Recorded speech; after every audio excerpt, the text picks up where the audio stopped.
Another day and another Swiss trick at the Olympics.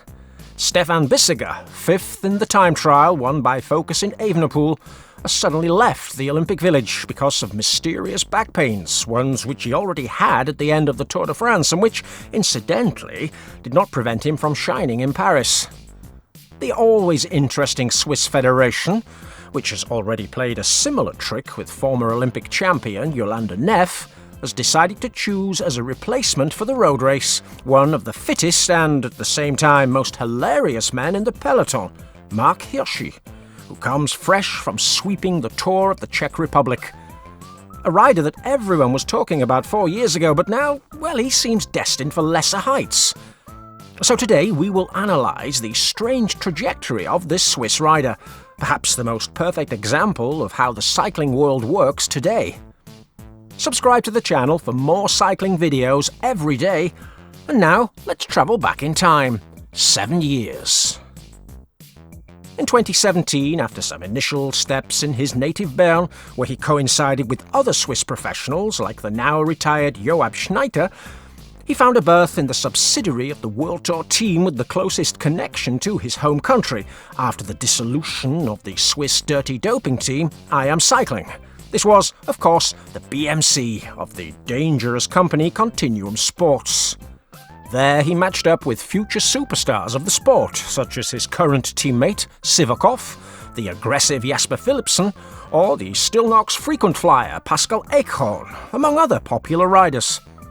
He won only 2 races in his home country, the National Under-23 Time Trial and the Tour de Jura Classic. But he seemed to nevertheless be following a notorious and noteworthy evolutionary arc.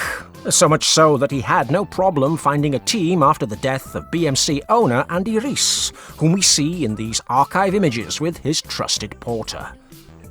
For 2018, months before Operation Adalas broke out, Hirschi signed for the Skill Shimano team, then called Sunweb, now called DSM, and he found a berth with other future pros like Felix Gall or Sergio Tu, the strange Taiwanese rider who every year pays to find a place on the World Tour. After achieving good results throughout the season, he put the finishing touches to his campaign by winning the Under-23 World Championships on the very hard Innsbruck circuit, and did so in a crushing way against rivals like Björg Langbrecht, may he rest in peace, Gino Mader, may he also rest in peace, the pathetic Marc Padin, or our beloved Slovenian alien Poggi, who that day only finished 7th, despite the fact that nowadays you'll hear how he was the standout rider of his generation. Hirschi, at the same age as the Slovenian, just 20 years old at the time, managed to win the rainbow jersey and was marching straight on to success, something he certainly achieved in his first 2 seasons in professional racing.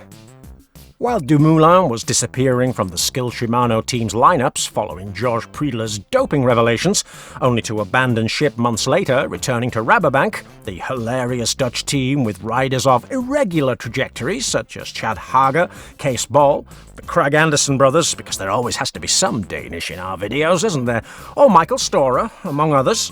Well, young Hirschi was shining with brilliant performances in Harelbeke or Classica San Sebastian. A notorious debut, but this would be nothing compared to his magical season of 2020, the one with the quarantines due to COVID-19 restrictions that turned out to be totally wonderful for our protagonist of today. In just 26 days, Hirschi was able to take a stunning victory in the Tour de France on the longest stage of that edition with an absolutely masterful attack. He finished 3rd in the Tough World Championships in Imola, he won La Flèche Wallonne in clear fashion, and finished 2nd in the Liège, where the alcoholic Alaphilippe made a total ass of himself on the finish line. And then, yes, he did it all ahead of the Slovenian alien who just won the Tour de France. His monetary value was incalculable. He seemed like the ideal rider for classics and one-day races, and at only 22 years of age, he was the jewel that Skill Shimano needed after the departure of Dumoulin to Rabobank. But then, everything got muddied. In January, after the training camps and with the market closed, there was the very strange signing of Marc Hirschi by Saunier Duval.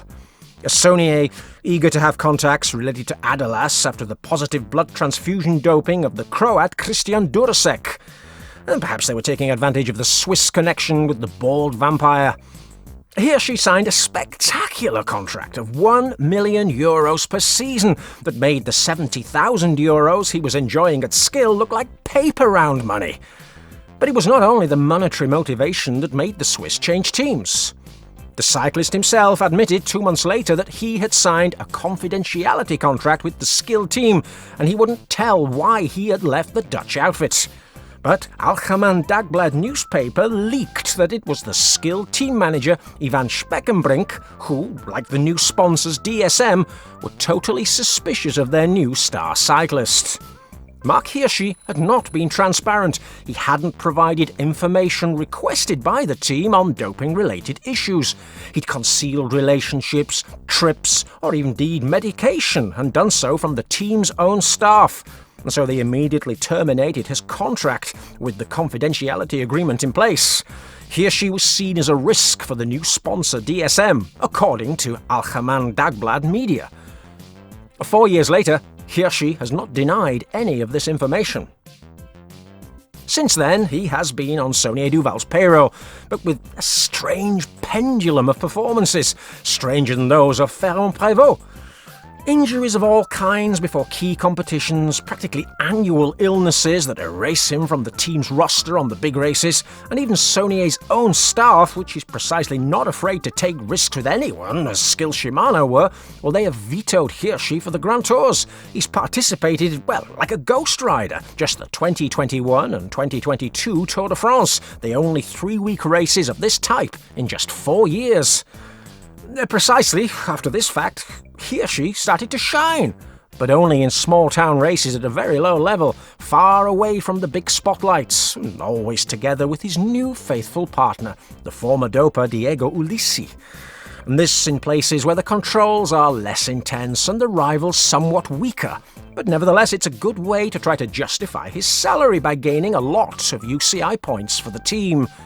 His 2023 season was spectacular, with victories in Odistia, the Giro dell'Appennino, the national championships of his country, his first stage tours with the Tour of Luxembourg and the Tour of Hungary, and then finishing top 5 in 6 of the Italian classics in October.